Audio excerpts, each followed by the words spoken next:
warning the people of Fulan and Allan and this, don't listen to this person, don't talk to this person, don't do this person, and you don't even know ahkam related to najasa, tahara, and all these things. Sah, brothers.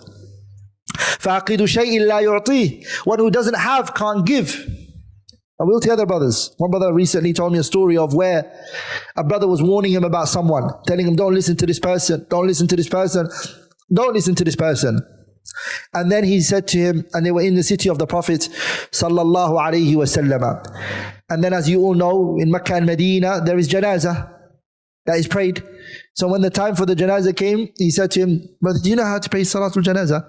So the brother said, I taught him and I told him how to pray Salatul Janazah. But you're talking about masail deep. Do you know, my brothers and sisters, warning against individuals and speaking against individuals? Not everyone from the scholars of hadith were doing it.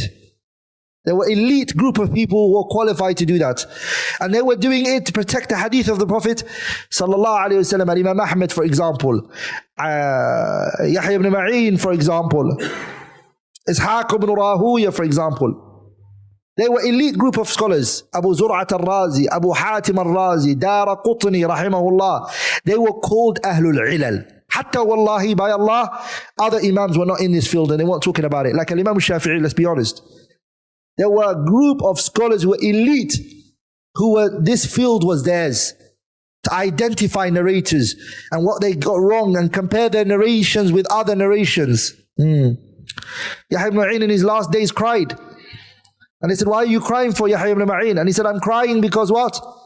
I'm crying because there's going to come a day where I have to stand in front of Allah and I have to respond and explain myself why I said any of these statements about any one of those people. I have to get an answer for it.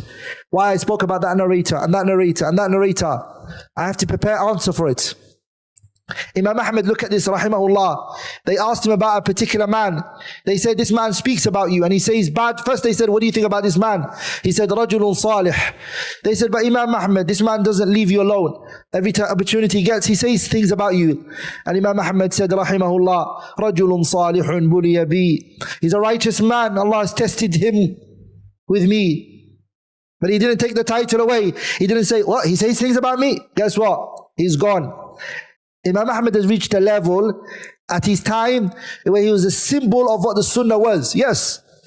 Because he was at the forefront of a calamity that befell the Ummah at that time, which is mas'alatu khalq al-Quran, that the Quran is created. Ahmed took the lashing, the beating, the imprisonment. He did that. And at that time, anyone who genuinely or generally had something against Ahmed was more towards the side of the Mu'tazila. By loving Imam Ahmed, you would know who was on the Sunnah that day. And if you find someone who wants to put Imam Ahmed down, فَعْلَمْ بِأَنَّ سُتُورَهُ سَتُهَتَّكُ. Know that his curtain, that he's trying to conceal himself in, will one day be taken down. It will be exposed. مع ذلك, Ahmed didn't say that. Ahmed said, Rajulun Salihun, righteous man, he's been tested with me. Ala kullin. I'm not saying this because of myself, my brothers and sisters. Wala li tashaffi. But I'm just saying this because the ayah calls for it.